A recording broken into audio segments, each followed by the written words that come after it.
Case वाले question में ये कहा गया कि when a force of 6 newton is exerted at 30 degree, ये 6 न्यूटन का फोर्स कर दिया 30 डिग्री पे to a wrench at a distance of 8 centimetre, यहाँ से 8 सेंटीमीटर डिस्टेंस पे है ये from the nut, it is just able to loosen the nut, what force F should be would be sufficient to loosen it if it acts perpendicular to the range at 16 centimeter from the net।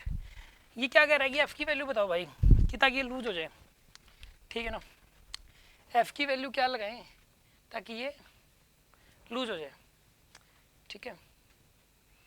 तो इसने जो है ना यहाँ पर ये कह रहा है कि अगर ये जो 6 न्यूटन का फोर्स है ना यही लूज कर सकता है इसको, 6 न्यूटन का फोर्स को लूज कर सकता है।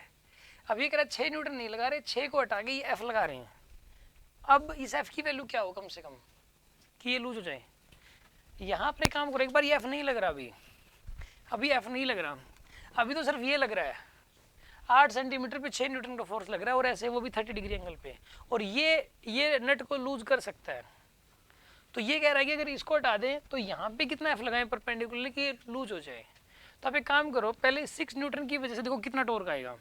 इस 6 के भी दो कंपोनेंट आएंगे, एक आएगा 6 cos 30 यानी 3√3, एक आएगा इधर 3 न्यूटन, ये दो आगे कंपोनेंट्स। अब सुनो, ये 3√3 is passing through the centre, 3√3 is passing through the centre and 3 is perpendicular to the rod, 3 newton is perpendicular to the road.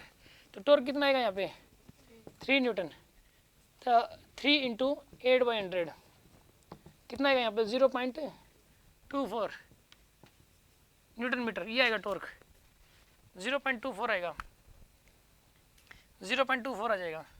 इतना टॉर्क चाहिए भाई इसको लूज करने के लिए। इधर से F लगा दिया, F लगा दिया तो टॉर्क कितना आएगा यहाँ पे, torque due to F into ये कितना आ जाएगा यहाँ पे 16/100, और इसकी वैल्यू ना 0.24 होनी चाहिए। कितनी होनी चाहिए इसकी value 0.24, 16F is equal to 24 and F is equal to 24/16 यानी कितना आएगा यहाँ पे 3/2 यानी कि 1.5 न्यूटन आएगा, 1.5 न्यूटन। This is answer. अगर 1.5 न्यूटन का फोर्स हो ना तो ये लूज हो जाएगा, कोई दिक्कत नहीं है। 1.5 न्यूटन का फोर्स हो तो ये लूज हो जाएगा। कोई शक किसी को इस बात में?